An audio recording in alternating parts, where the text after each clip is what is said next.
one of my first off-road experiences was somewhere in the early 70s as a little kid. Just being around it my entire life, I've always enjoyed it. I like to participate in it, whether driver, spectator, worker, I don't really care. When I was younger, I couldn't really afford to off-road race myself, so I had a little sports car and did autocross and stuff like that. And that kind of took care of some of my desires for speed.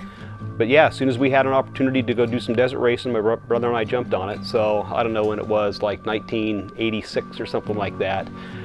We borrowed one of my dad's old Dodge trucks from the Pike family, and we raced for a couple of years in Vora and did really well. And haven't looked back.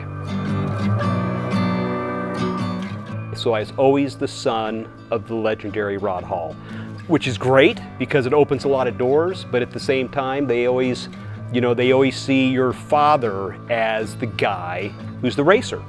And so it's taken me a long time to kind of get beyond that, and I've done it kind of a different way.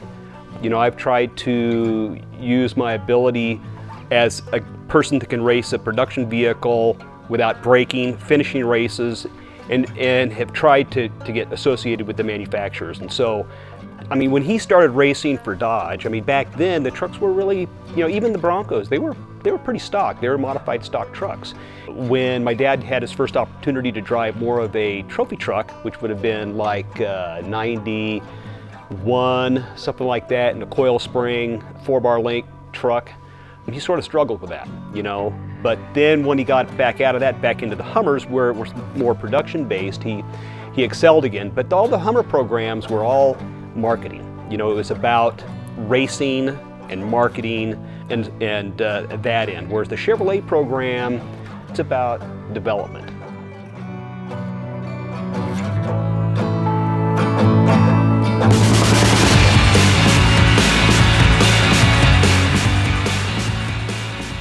Everything in off-road racing is important. Some things you can live with that aren't quite as good as others. But tires, as we all know, that's the part of the truck that hits the road, right? If you don't have to worry about your tires as far as both traction, durability, or ride quality, it gives you time to worry about other things.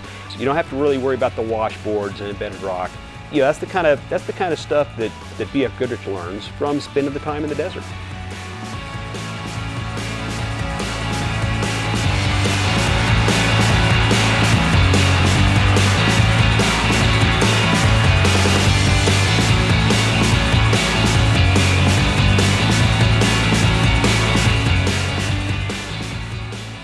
We swapped over to the 35-inch KM3 in 2018. So I don't know how many races that's been, 20 races, 21 races on the 35-inch KM3 without a flat. We also run the 35-inch KM3 on the Silverado as well, which we haven't had a flat.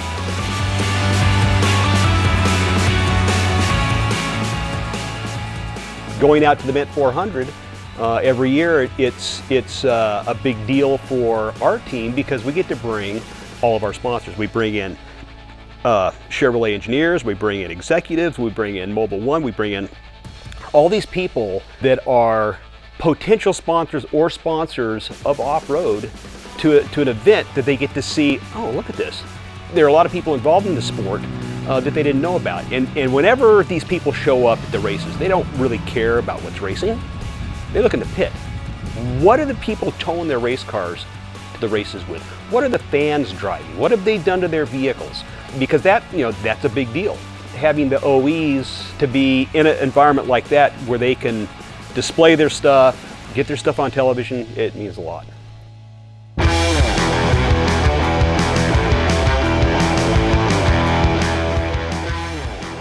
In 2017, would I consider the Silverado an off-road vehicle? Yeah, probably not.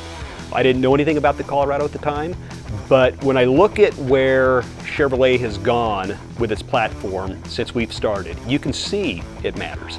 Even if you aren't an off-roader, what Chevrolet is gathering out of this program makes everybody's truck better. So it makes me feel pretty good that we've had the success that we've had.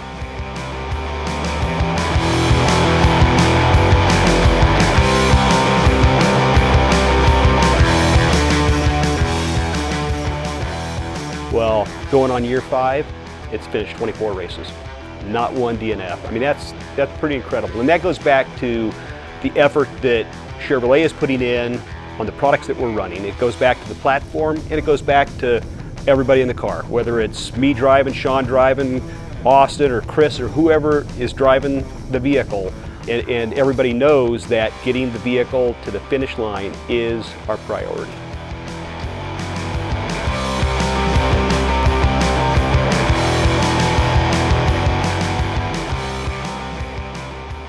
I appreciate everybody that comes in and works on the cars. I appreciate the amount of time they put into things. I appreciate the amount of professionalism our volunteers have. And you know, it takes 14, 16, 20 people to get our trucks to the races and back home. And it's a labor of love for everybody on the team.